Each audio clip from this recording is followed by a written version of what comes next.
Hi everyone, thanks very much for joining our change management webinar today. Great to have you on the call. I'm sharing a deck of slides with you which I presented at the Nonprofit Connected Salesforce conference just a few weeks ago, so that's why it's branded as Salesforce. So I'm going through the same presentation deck that I did kicking off the event at 9 o'clock in the morning. So it was nice and early start, but everybody seemed to really like the feedback and some of the content that I delivered. So hopefully you'll find it useful today for you as well. So this is an introduction to economic change. Economic change I set up 13 years ago as a brand to help non-profits support their strategies and measure their impact. And we got involved in using Salesforce as a management tool 8 years ago to support that journey. So Salesforce allows you to collect to manage a whole range of data across all your organizational departments, if you like, whether it's marketing, sales, fundraising, service delivery, impact measurement. And so now we implement Salesforce for a whole range of purposes within a non-profit. And as part of that journey, really came across change management as a key aspect of supporting non-profits to harness technology in the most important way. So change management is all about supporting people through that change process of having new ways of working, using new technology, and training and supporting user adoption is a key component of any implementation. It's something I'm quite passionate about, hence why we're doing a whole sort of presentation on it now, and we also deliver a coaching and training package around change management specifically. And the importance of it, I think, has really been echoed in that we have, as a team, worked on over 300 projects with 170 odd non-profits. And, fundamentally, the key aspects of change management will help the whole process go much more smoothly, and will support it to support the whole team to adopt and get the most out of the technology.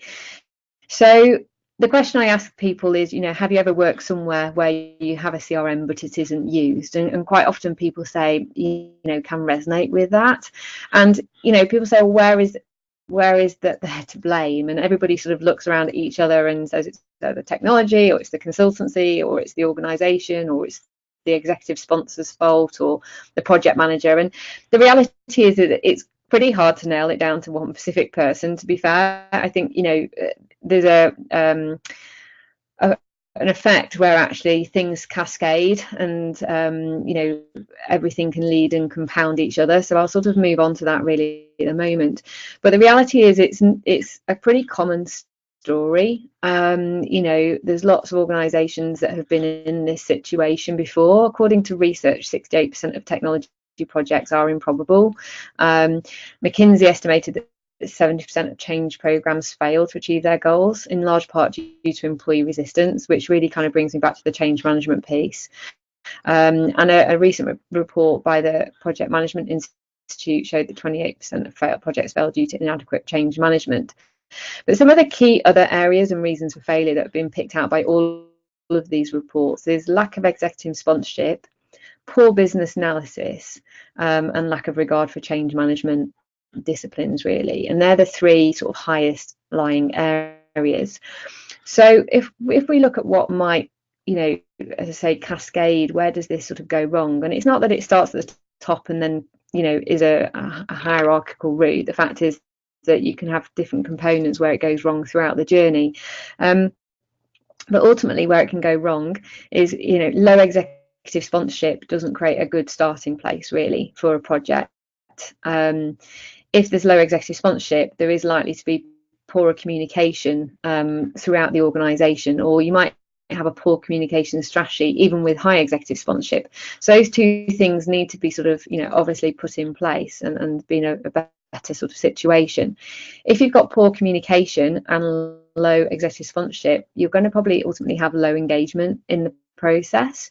And if people aren't really engaged in what the new system is going to do for you, then they won't really invest their time and effort in designing the system or helping design and being ready for the design workshops. That's a big thing. There's quite a lot of thought process where literally processes and data collection can be completely reworked by teams as a result of the CRM implementation. It's a massive big piece of work, and it isn't about the CRM, it's about how do we work now as an organization, what processes are we changing, and what data collection, what data are we collecting about people, and are we going to change that? So it's a massive organizational shift change implementing a CRM. It shouldn't be taken lightly. So people have to invest in that design process, and if they don't, then you won't get that's going to result in low business analysis or poor business analysis, and with that becomes then the low benefits. So people don't really benefit from what the system can do for them, and so quite often we hear, oh well, the CRM doesn't work for us. Well, it will only work for you if you put in a good level of design and make sure that the design is right, and that's going to help you achieve the high benefits. So having in-depth business analysis will support you to have high benefits. If you've got high benefits and everybody appreciates that, then you're going to have a higher adoption. Obviously, if you have low benefits, you're going to end up with low adoption. So it's just being mindful of all those different things that you need to think through. So moving on to the next slide, this is where I just really sort of reflect on change management and its role within an organisation. So you've got, as an organisation, you're always going to be doing changes. You're always going to have to innovate. You're always going to have to improve. You're always going to have to adopt. Change management isn't just isolated around implementing a new system. It's something that applies actually to any organisation. And so the 8 steps and the 8-step framework around change management that I'm talking about today, and change management in general, is something that any organisation should take seriously as part of an ongoing continual improvement process. So if you've got a strategy and you're refining how you work, then you're going to have to think through how you collect data, how you streamline your processes, how you embed systems, and then how you evaluate your performance. And this should be an ongoing cycle as an organisation. And as part of this ongoing cycle, you're going to have to change things and let people know that you're changing it. So creating a culture and environment where people know how to manage change or are supported through change should be the norm. But how you facilitate that change management plan is obviously very unique to that organisation and that culture in which you're working. So that's what we'll sort of talk through a little bit today. So as I sort of touched on here, really, the approach to change management will be different for each organisation, and particularly for those of you each on the call. So some key considerations. There's organisational culture. So you might have different cultures within the organisation, and there's some different cultural metaphors. So there's different ways to think about it, and for every different types of metaphor, you will need to think about a different approach to change management. And different, what I say by metaphor is that it's different, like an organisation might be described as a machine culture, and with a machine culture type of organisation, you're going to want to adopt a certain way of managing change because of the culture of that organisation. So there's different things to be sort of mindful of in terms of your approach. The next is organisational size. Now, if you're a small organisation, things tend to be a little bit more fluid. So people are used to that sort of embryonic environment, and people like doing things their own way, and it's not structured because of the way they work. So you might have an easier resistance or not if you're smaller. You might find it's easier because it's small and everybody will do what you say, or alternatively, everybody's maybe used to a more embryonic environment and it's smaller, so they will actually stick with their own way of doing things. If you think about a larger organisation, the aspect is that in a larger organisation there might be that cultural shift where everybody has a normal way of doing it, like this complete corporate structures and processes to make sure that everybody's working in the same way. So change management might be easier if actually you're in a bigger environment, ironically. If you have a larger organisation which is more siloed, i.e. there's lots of different departments and structures and everybody kind of operates in their own way with different systems, it might be harder. So the culture and size, it's not like one size fits all. It depends really on how your culture is and what your size is and how different things work with that. The next sort of influencer is around external or internal influences and what's triggering this change. So quite often the reason for change might be triggered by different things. So it might be triggered by competitors doing something. It might be triggered by industry standards and requirements. It might be triggered by internal users because they need a better way of doing things, because maybe they're not happy with how the current systems are working.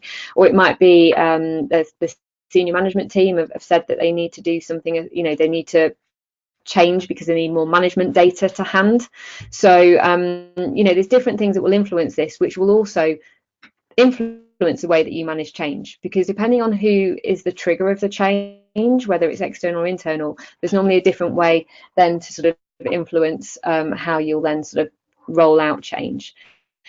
The next is about the type of change project. So a CRM, implementing a new CRM, is a type of change project. Obviously change happens in lots of different ways. So it might be that you are changing your business portfolio and your range of services. It might be that you're spinning out a new venture. It might be that you're introducing a new office and moving location. And again, change management will have different disciplines and a different approach depending on what type of project you're doing. And the final sort of consideration is your key business drivers. So it depends on your motivations. Now, with some things around change management, people say you can take the burning platform approach. So the burning platform is more around, well, if we don't do this, we're going to sink. There's that kind of real sort of start kind of like, we have to do this right now or else we're going to be in trouble. So that's a burning platform metaphor. The other approach is more like, look at the future and the vision. This is what we can achieve if we do it, and really creating a happy picture about where you want to be and hoping everybody sort of aligns with that vision. And so part of this will be, the key business drivers will be partly driven by the triggers and those influences that are encouraging this change and supporting it through. So there's lots of different ways you can approach change in summary, really, and how you would tackle it is largely down to some of these kind of key areas of consideration. Now, when I did my change management practitioner course, which it was back in 2013, it was a great course, and there was lots of different theories, obviously a diverse range of people on the course, no particular structure to how you learned about change. You just talk through all the different sort of theories and scenarios and options and research that's out there. And what I had to do in order to apply it to my role as a CRM consultant was come up with a very clear framework that considered all of the different theories and approaches and everything to make it useful for me in an environment where I'm implementing a CRM and thinking through the things that need to be done in order to make the change management process of a CRM implementation successful. So what I did was write up a framework which consisted of 4 key pillars, but 8 steps, if you like, of areas of consideration. The first is around Analyse. So with Analyse, we're really exploring a lot of things around the rationale for the project, like, and building, if you like, the business case. What is the reason for doing this? Why is it important? What are the priorities? If we were to communicate to people in the organization, what would we be saying? What is the reason? Is it a burning platform, or is it a vision, a vision in the future? What is the rationale? And everybody being really clear on what that is. And I'll be coming through, sort of pulling out some key points of this as we move through the slides. The second sort of area for Analyse is about readiness of the organisation. So with readiness, again, we look at a range of different factors around, have they been through this before? Have they got other things going on in the organisation and the teams? Are they going to be too busy to cope with it? Have they got the right resources in-house? So again, there's a whole range of things that we look at to look at the readiness of an organisation and anticipate, is it the right time? And so step one is really that you'd always go through analyze before you then move on or decide to then progress through the next steps of change, depending on what your findings are when you look at the rationale and readiness. Yeah, ultimately you want a really good business case and rationale, and you want to make sure the organisation is ready before you move on to plan, which I think is pretty explanatory, really. So if you're ready to move on, we then move on to the second step, which is plan. And within this step, or pillar, sorry, we look at two steps. One, the approach to change, and the second is developing the change management team. With approach, we are looking at, the organisation culture, the size, the people within the organisation, who are the blockers, who are the enthusiasts, and basically doing a stakeholder analysis. And based on that, we're then planning what the right approach should be to change. And this should be hand in hand with the team, obviously. So the team need to be put into place. Again, there's sort of 8 or 9 different roles. I've just done a blog actually on our website around, the perfect team for a change management plan. So that was the last blog that I wrote this week, where it lists all the different roles. So what I've done is pull out a segment of our 8-step guide to kind of just share with you around the team. But once you've got a team in place, you've got then all the team building culture and making sure that the team work effectively. So we dig into a lot more detail around, well, how do you have an effective change management team, and how do they then work collectively to decide on the best approach for managing change with this project. So that's step 2, is getting ready for change. Once you've got the team in place and you've decided on the approach, that's when you start to implement the strategy, if you like, as a third pillar. Now, with lead, we're talking all about the executive sponsorship support, and there's a whole section I've kind of prepared around the executive sponsorship strategy, if you like, about making sure they're on board, how they communicate, their role in different aspects of that change project. High executive sponsorship consists of quite a lot of different things that executive sponsor needs to take responsibility for. So, when we talk about building a team, everybody has a job spec almost as part of this team. They have their roles and responsibilities, and it's important everybody's clear on what their roles and responsibilities are to have a good team in place to make sure this all happens. So, executive sponsorship might be poor, but that may be because the executive sponsor doesn't really appreciate what their role is, because they've never done this before, never really experienced it. It might be poor but just because they're naive to what they need to do. So making sure that they understand what their role is, and all of the things that they need to think about should be laid out to them, and that they can actively support that process and be like, okay, yeah, I'm actually going to be a really great executive sponsor because I now understand what my role is and what I need to do. And the second is facilitating change. And I think the other thing is everybody in your organisation will have different personalities, different learning styles, and will have a different sort of sense of the system, if you like. And I think what I've done within my sort of 8-step framework is really, what we get given as change management practitioners is really understanding, based on these types of personalities and this type of culture and these types of learning styles, what is the best approach for change? So you really narrow it down to, and look at it at that level of detail to go, okay, well, these are the types of people we have in an organisation. These are types of learning styles. We're going to have to develop a strategy that accommodates for all of these different types of people and supports everybody, because one size won't fit all. Basically, you will need to come up with a strategy that allows you to support different types of learners, different types of personalities.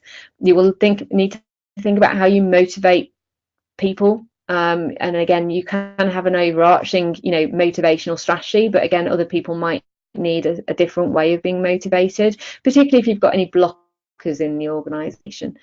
And so within strategy, it's all about that. It's all about the executive sponsorship strategy. It's all about the people strategy. How do you understand who your people are and support them through change?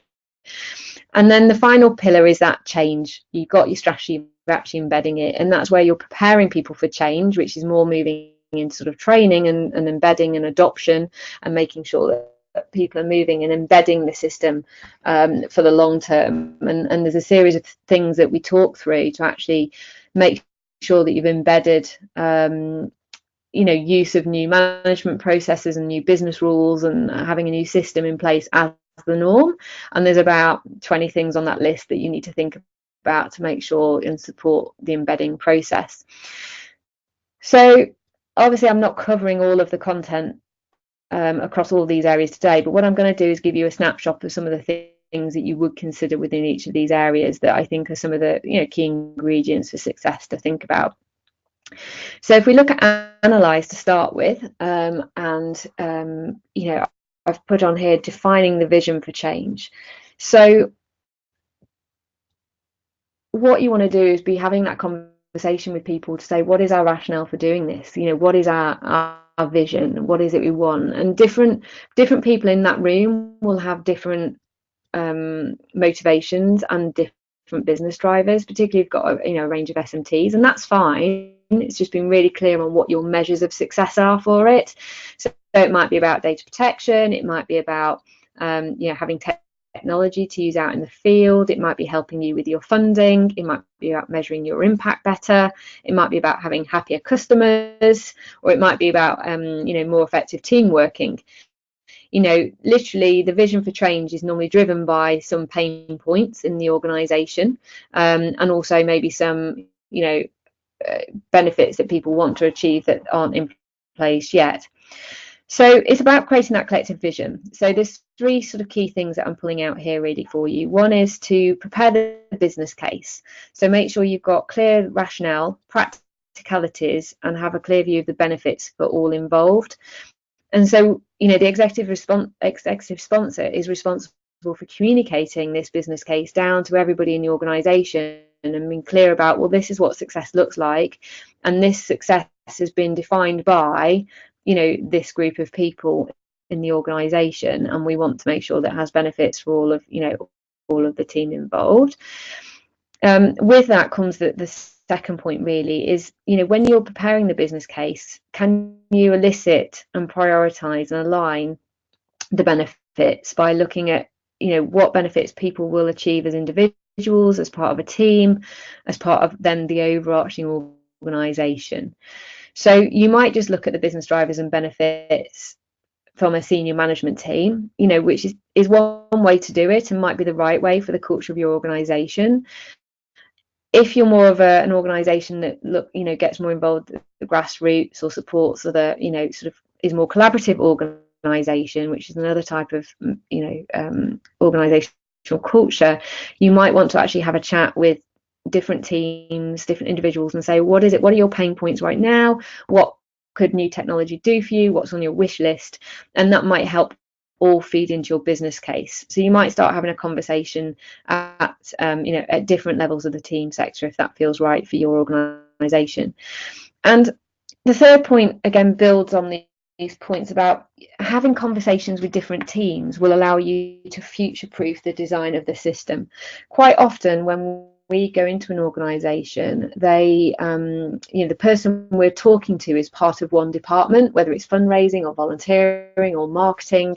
It's normally driven by one particular department, not necessarily IT or ops at the top. Don't get me wrong, we do get that, and absolutely that's great. And I think that's where you want to be ultimately. So what we'd always encourage is that you have a senior management meeting, with all the key representative team departments in a room, and you explore what it is that the system can do for you across all those departments. And then quite often people don't have a realization that it can do all of these different things, that it can do marketing, that it can do fundraising, that it could do HR, that it could do service delivery, and all of a sudden the wish list gets massive and they go, actually this is amazing, we can have one system that does everything for us, which means we can get rid of 5 other systems. And everything can be integrated. So that's kind of the journey we go through, and it's not that they'll do all of that right away. I think reflective of the fact that we've had over 300 projects with 150 non-profits kind of reinforces the fact that not everybody does everything at once, in that they probably will roll it out, roll out Salesforce Salesforce with one team first, and then they'll move it on to another team and start to realise the benefits over a period of years. And that's the future-proofing design of the system, that if you can have those conversations up front about what you want technology to do now and in 3 years' time, then it's making sure you're choosing a system that is going to support and accommodate for that big change over time, as opposed to just looking at one solution that's going to fit that specific need of one department right now. So that helps also with your business case and your rationale, and helps also budget, looking at budgets and where budgets come from. Quite often then you start to go, well, actually, if it has these benefits and these benefits, we can pull budget from different departments to support the integration and embedding of new systems. So that's around collective vision. Reflecting on planning and team building, what you want to do is identify representative team champions across the department. So this is team champions is one of the different team components that I talk about, which I shared in my blog this week. So what you want is team champions who are enthusiastic and on board and knowledgeable about the system you're going to be implementing. They don't necessarily need to know everything about it yet. You want to get them trained up as soon as reasonably possible within it, so they feel really confident about it, and you want to engage them in the design and user testing. Those team champions don't need to be managers of that department. They could just be a representative within a team. What they have to be is enthusiastic and engaged and really up for learning and supporting, and show aptitude for technology, really, and that they will pick it up quite easily, because they will be supporting other team members and being an advocate for it. They will also have a role in, as part of the rollout process and embedding the system. They should be as part of a continued working group where they're constantly sort of then feeding back what success stories, key areas of further development or identified need. As you want a series of team champions who are going to be in it for the long haul, and if you get it right, they'll really see this as a progressional opportunity for them career wise, that it will really add to their CV, that they'll become aware and interested in, sort of engaged in new technology, and it's seen as a great opportunity. So you want to identify those people that see it as a real opportunity rather than see it as an added bit of element onto their day job that feels like they might struggle. So you've got to really find the right people. The second is to identify those who are really going to blockages effectively. So part of what we look at in the change management process is, who are different people, and there's kind of 4 different boxes you might put people in. One of those boxes is blockages, and identifying people who are really nervous, really cautious, really being argumentative about it, and that's where you need to tackle this with sort of more the one-to-one conversations to really think, dig down into the root cause of that issue and where that resistance is coming from. We always say with change management that there's winners and losers, and the reality is that you might be able to turn those people around, which is great, and you might look at your various aspects of where drawing on change management principles. There's ways to get people on board. What you need to do is look at their personality style, look at their blockages, and go, or which are the bits that how can I get them over the fence here? Can I, what is a normal way that they are convinced by things? What are their business drivers, and how do I demonstrate to them in the right way that this is going to help them achieve their motivations and drivers, and how can I share that information with them in a way that they are familiar with or used to? So we talk about different types of learners, if you like, and I'll liken it to you go into a showroom to look at a car. How do you sell a car to somebody, right? You're going to get people who want to read about the engine. They're audio digital, they want to read everything about it, they're going to be impressed by the facts and figures and everything like that. You're going to get those that are kinetic, that like to look and feel of the car, so how it looks, how the seats feel, everything like that is going to sell it to them.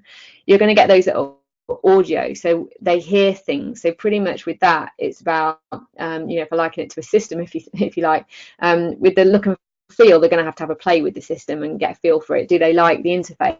Do they like what it does? With audio, it's more about the sound of it, and sound, and we liken that to CRM systems. It's more around hearing videos, case studies, references, hearing about how other people have used it before, and getting that peer-to-peer sort of confidence, if you like. So, you know, and the final thing is visual, in that they'll need to see how it can work for them. So they'll need to see how it can work in another organization that is using it really well, and then they'll get it because they'll see it in practice. So you might show them look and feel of a system, but not necessarily how it will work for them. But obviously those two things will interrelate, whereas visual is more like they want to see the system work in a way that is going to hit their business drivers, that will then help them see the change. And I think that that's a big thing for me, really, because I'm probably, you know, I downloaded Salesforce you know, a good 12 years ago, and sat with it because I didn't really know what it could do for me. I've never used a CRM before, ironically, and then I went to another charity that we were working in partnership with, and I saw how they were using it, and I was like, wow, this is amazing. Okay, I had no idea whatsoever, because out of the box Salesforce doesn't do what this system was doing. Like, you can't see it and get a feel for it. So by watching demos, or by seeing somebody else's system and seeing what it could do, completely like changed my vision. And then I obviously became really invested in Salesforce, one for the organization that I was running at the time, and now obviously consulting with other organizations. But you know, the reality is I had to see it that way for it to engage with me, because I'm more of a visual learner. It wasn't necessarily about the case studies, it wasn't about seeing the interface, and it wasn't about reading about what it could do. None of those three things would have convinced me. But by seeing how it worked for another organization who had the same business objectives as me, and that we needed a system to record outputs and outcomes for service delivery, I was like, okay, now I get it. Now I know why I'm going to use it. And so you've really got to think through, you know, what are the blockages, and assess that person, and assess who they are, what their motivations are, what's the best way to convince them, and hopefully you can nail the blockage. If you can't nail the blockage, then you might need to let go of some people, because, you know, I've also worked with some organizations where they're like, this person needs to get on with technology. If they're going to be, you know, flat out saying, no, I'm not using technology, then they can't stay. And if there's no way of overcoming that blockage, then, you know, you have to draw a line somewhere. But all I'd say is think about how you can address that blockage. The third is ensure leadership sponsorship is clear, and communication is strong to generate attention. So as I mentioned before, there is almost like a job spec that needs to be created for an exec sponsor. There's lots of things that they are responsible for doing, which, you know, as I say, I don't think a lot of people are aware of what their responsibilities are as an exec sponsor of a CRM system. So it's making sure that they're equipped and are informed and are told what their role is as part of being part of a change management team. And that's similar with everybody. Anybody within a team needs to have clear job responsibilities, you know, outcomes, and they know, you know, what's expected of them, really, because that's going to help the team work really well. So moving on to then implementing change management, and again, I've just put a big picture slide up here because I think it just tells a story about some of the things that are going to happen during this process. So I've got my little guys digging a hole here, because you are really going to have to dig into a lot of detail as part of this process. As I say, normally with the CRM implementation, people change processes, they change data collection forms, you know, they change their KPIs, you know, pretty much you might have a new way of working that isn't reflective of the current. You know, that's, I've seen that definitely within clients. You know, a less of a change is where you've got great processes, you've got great data collection forms, you're all happy with it. You know, when I say great, you know, everybody's happy with it, and actually that's just translated into text, into tech systems, and that's obviously an easier place and less of a change. But obviously if everything's changing, it's a big change for people, but it requires that level of detail and analysis to go through. So people do really need to dig in and get to another level of detail. What starts to excite people is sort of the dashboards, if you like, on the graphs and the interface that you might have. So normally people get excited by dashboards, and they sort of say, what is it you want to know on a daily basis, or a weekly, or a monthly, you know, as part of your team meetings, or a quarterly basis, maybe as part of your trustee meetings. You know, if you had a nice dashboard with all your graphs on it, you know, what is it you'd be seeing? So you don't need to dig around for that data anywhere. And normally when people see an example dashboard, it gets people excited because they see it. And the next aspect is making sure that you've got a support team there, that there's always somebody to talk to. So the change management team will take on that role, and that people can communicate. You know, you're going to have workshops, people are going to want to discuss things, and it's providing that space for that discussion. And quite often quite a lot of debates might happen, you know, different opinions, different ideas. You know, a lot of what we get involved in is facilitating those conversations, helping put scenarios on the table, and helping people decide on the best approach. And by providing scenarios, you're really helping people understand the different ways that things could be, and then people get a sense of, you know, okay, well, we've looked at different scenarios based on different people's ideas or the consultant's ideas. You know, we're going to all decide to go with option A or B or whatever it is. And with that comes the decision around business rules, because what a CRM in its own right doesn't do is tell people how to use it. The organisation has to come up with a set of business rules about how to use a CRM. And again, quite a lot of our time is spent helping teams decide their business rules. As a facilitator, or the person doing the business analysis, it's not their responsibility to decide on the business rules, but somebody within that discussion, that work group, needs to take ownership and basically say, okay, well, what is our business rule about? You know, so a very typical one we have is, whenever you add a new contact into the system, what are the minimum number of fields that we must add in about that contact to make it useful data? So, you know, all of that discussion is obviously name. Do you want email address? Do you want phone number? Do you need company? Do you need their communication preferences? Do you need to get their consent methods? Do you want to know what type of contact they are? So, you know, that is a debate in its own right. So you're kind of saying, well, okay, what is our business rule about adding new contacts? Is it that somebody, whenever they add a new contact to the system, they have to complete these 10 fields, which are da da da, and the reason for that is this, and we're going to put validation rules on all of these potentially, which enforces a business rule, if you like, but everybody's agreed on it and everybody's clear on it, because what's important is everybody's bought into the business rules and why it's important, and everybody understands it. So when somebody says, well, why have we got all these fields as valid, and all this is frustrating, I just want to add a contact in quickly, you know, there's that understanding around that business rule. So that's one business rule. But you can imagine when you're implementing a CRM and people are interacting in this system in lots of different ways, there's going to be lots of different business rules that need to be embedded within a training manual. And that leads me on to my next point really on here, is about that training. You know, it's about everybody having the light bulb moment and understanding why it is they're working the way they're working. So the more people you can get involved in the design process that need to be, the better, because they'll understand why you've come up with the decisions you have made. But it's really important that somebody in that organisation with a level of authority owns the business rules and makes sure that people comply with them, you know, and also backs up the reasons for them being there.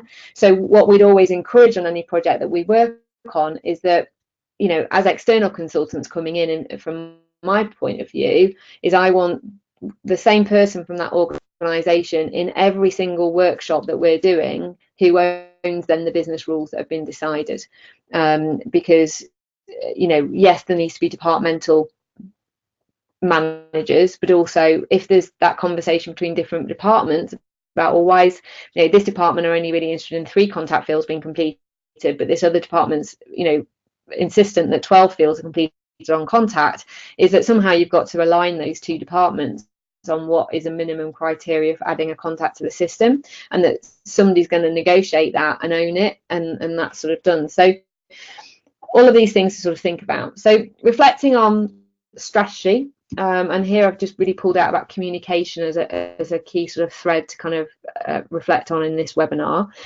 So the first is around enabling two-way communication. So what you want to do is to maintain consistent messages with the team that you're working with. So that's about really communicating, this is what we need from you, this is what we want to achieve, this is the business rules that we're trying to embed. Give us your feedback and see what you think, and allow them different ways to feedback to you. So they could feedback through a survey, through workshops, through phone calls, through lunch meetings, but enable that two-way communication, and get back to people. So if they send something to you, what you will need to do is digest people's requests and then prioritize them.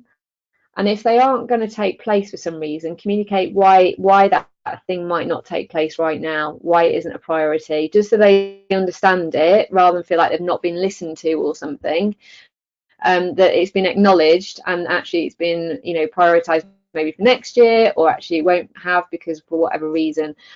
And that's part of that two-way communication loop, is just to make sure that people feel listened to and that they've had feedback.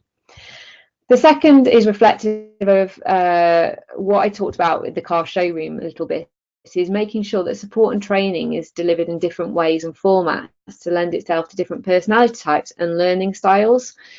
So there's different ways that will motivate people depending on their personality. There's a traditional carrot and stick approach, or there's kind of rewards, or there's gamification. There's lots of different ways that you might motivate people and get them on board, get them enthused.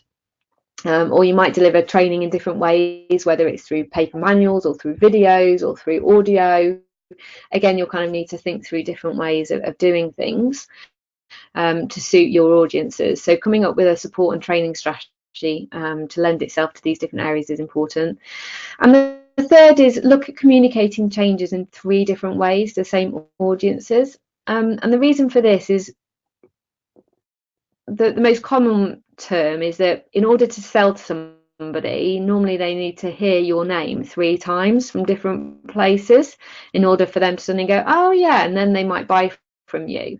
So quite often it's why Google are so good now, and Amazon, is that things are constantly popping up in your Facebook feeds or on Google or whatever it is where you are, because they've got this artificial intelligence now that knows you're interested in something, and they'll keep popping up, because that whole rule around if they see things 3 times they're more likely to buy. It's the same with communicating changes and business rules, and getting it out there that this is happening, is you will need to communicate in 3 different ways to the same audience that this is now the way of working, whether it's through official training, through workshops, through newsletters, through an executive sponsor speech. Reiterating the same thing over and over again and making sure it's clear will help get the message out there. Don't be put off if you said, oh, we've done the training, but not everybody's following it, right? Back that up with different ways of doing that. And then the final bit is around embedding change. So how do you embed it as the norm, once you've kind of got it out there? The first is about celebrating success and communicating this via various methods. So let people know where the system is really working well, what success it's had so far, which will help dispel any blockers, potentially will help dispel nervousness or anxiety about the system and what's coming. As I say, if you kind of share the success and even show it working to people, you might get that light bulb moment of, oh yeah, now I see that it works for me, and they kind of get excited about it. So celebrate success and show that success to people, whether it's through videos, live demos, team workshops, etc. The second is establish changes in your working practices in a formal and informal way, and ensure communication is clear. So some of the things that we talk about in the embedding framework step is more about, you might need to change job contracts and make sure that people are clear that inputting data into a CRM system and that data then influencing their job KPIs is really important. And that's a formal way of embedding it. Or you might have obviously the clear business rules that you've now got within your training manuals, which is like another formal way of doing it, really. And informal ways is more that the sort of regular coaching groups or getting together with different users, checking in how they're going. You might need to support and encourage them to move forward, use dashboards in team workshops, just make sure that everybody's clear on this is now the new way of doing things, and people shouldn't be using alternative spreadsheets or other systems. Like, that is no longer allowed, is important, and that's the executive sponsor's role to basically take that level of authority to say this is now the way we're doing things. What you have to make sure is actually the way that you want everybody now to do things is fit for purpose, right? Or else there's a reason why maybe they're not using it, because they don't think it's fit for purpose or whatever it is, or they haven't bought into it. And that goes back to that cascading load of reasons at the beginning. So if you're kind of at this point and nobody's using it, then you've got to sort of backtrack through all the other key points and go, well, where did we go wrong in the cycle? The third is maintaining a champion group and having a continual improvement process. So your system will never be perfect, believe me. My system's never perfect either. You're constantly evolving it, constantly doing new things to it.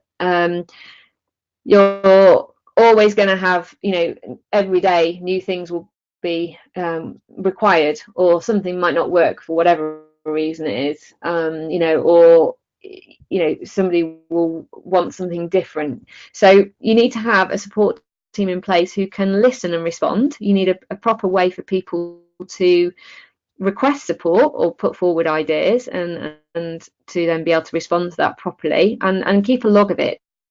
I think an internal administrator for Salesforce needs to have a coherent way to log everybody's requests and support requests, and to be clear with people about how long things are going to take, and whether the status of that have been updating. Effectively, it's like an IT support desk, but that's actually part of an ongoing thing. And as part of those changes, it might be more routine health checks, or it might be more routine training of new users, or it might be about new developments of the system and completely new ways of working.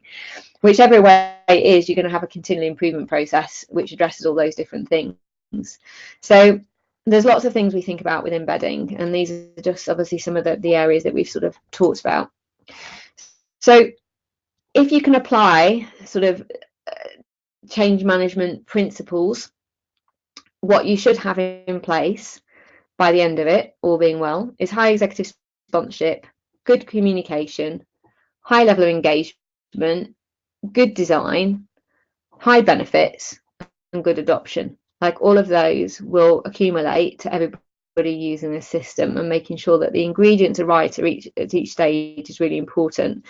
And I suppose the ingredients and one of the things that I want to share with you is I was giving my 8-step change management framework as an e-guide to our customers for free, really, and it was a document with a lot of useful knowledge in it, but I kind of felt that wasn't necessarily being applied and written applied in the best way, or it sort of, people didn't necessarily build a change management plan out of it. I've certainly had some clients that have taken that approach because it's been really important for them, and they've really got a lot out of it. So my approach to training and supporting people who want to know more about change management, and for me to work with them specifically to help them implement the CRM, and we don't need to be the consultancy provider of the technology, but we can support, or I can support in a coaching capacity at an independent level, really, is we've now got an 8 online training modules which is around my 8 steps, and that also is supported by 8 virtual group coaching sessions where we look at each of these key steps in turn and discuss it as a group collectively about what are the different theories and things that you've read in the online training or listened to in the videos, because the online training modules are going to be videos as well as the narrative behind it. And so I've put this together as a new way of really sort of promoting out my 8-step framework and change management, and being able to help more people at a discounted price of our day rate. So the group training is 1,000 plus VAT, but I can provide more one-to-one coaching sessions at an additional cost if people do want more of that one-to-one support beyond the group coaching. So I'm trying to make change management more accessible as a product, as opposed to me having to just come in and do one day workshops around it. So the next change management course that we're kicking off is on the 6th of December, and the one after that will be the 7th of March.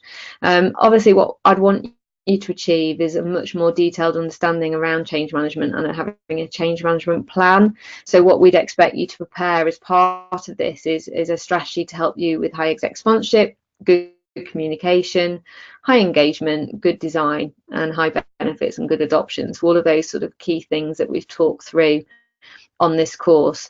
So obviously this is entirely optional. It's there if you need additional support. I hope from the presentation today that you've got some key benefits out of that and understanding around some key areas anyway. But whatever you take away today, please do make sure that you've got a change management plan in place for your CRM system, alongside a project management plan and a technology strategy and doing the business analysis, all those different areas. So I'm happy to answer any questions if there are any. Let me know. Thank you. If